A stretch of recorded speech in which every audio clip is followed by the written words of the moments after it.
চলতি মাসের পুরোটা সময় জুড়েই সামাজিক মাধ্যমে বেশ আলোচনায় রয়েছেন ঢালিউডের সাহসী অভিনেত্রী রুনা খান।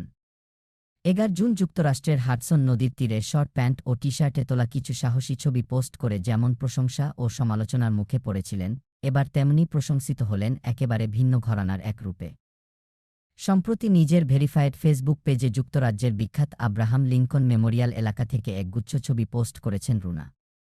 ছবিগুলোতে তাকে দেখা যায় লাল শাড়ি ও স্লিভলেস ব্লাউজে, পুরোপুরি বাঙালিয়ানা ঘরানার সাজে। ছবির ক্যাপশনে হ্যাশট্যাগ দিয়ে তিনি জানান, এটি ছুটিতে পারিবারিক ট্যুরে মেকআপবিহীন ছবি। অভিনেত্রীর এমন পোস্টের পরপরই সামাজিক মাধ্যমে ভক্তদের প্রশংসার বন্যা বইছে। যেখানে আগের সাহসী লুক নিয়ে নানা বিতর্ক তৈরি হয়েছিল, এবার প্রশংসা পাওয়া ছবিগুলো যেন তার ব্যক্তিত্বের আরেক দিক উন্মোচন করল, একটি ঐতিহ্যবাহী, সংবেদনশীল এবং আত্মবিশ্বাসী নারী।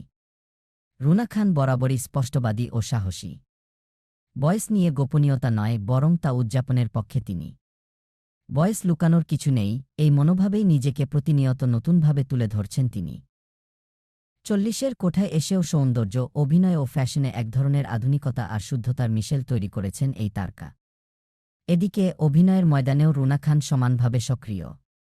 ঈদুল আজহায় মুক্তি পেয়েছে অমিতাভ রেজা পরিচালিত ওয়েব সিরিজ বোহেমিয়ান ঘোড়া, যেখানে তার অভিনয় কুড়িয়েছে প্রশংসা। পাশাপাশি পাপ কাহিনী ও নীলপদ্মের মতো কাজেও দেখা গেছে এই অভিনেত্রীকে।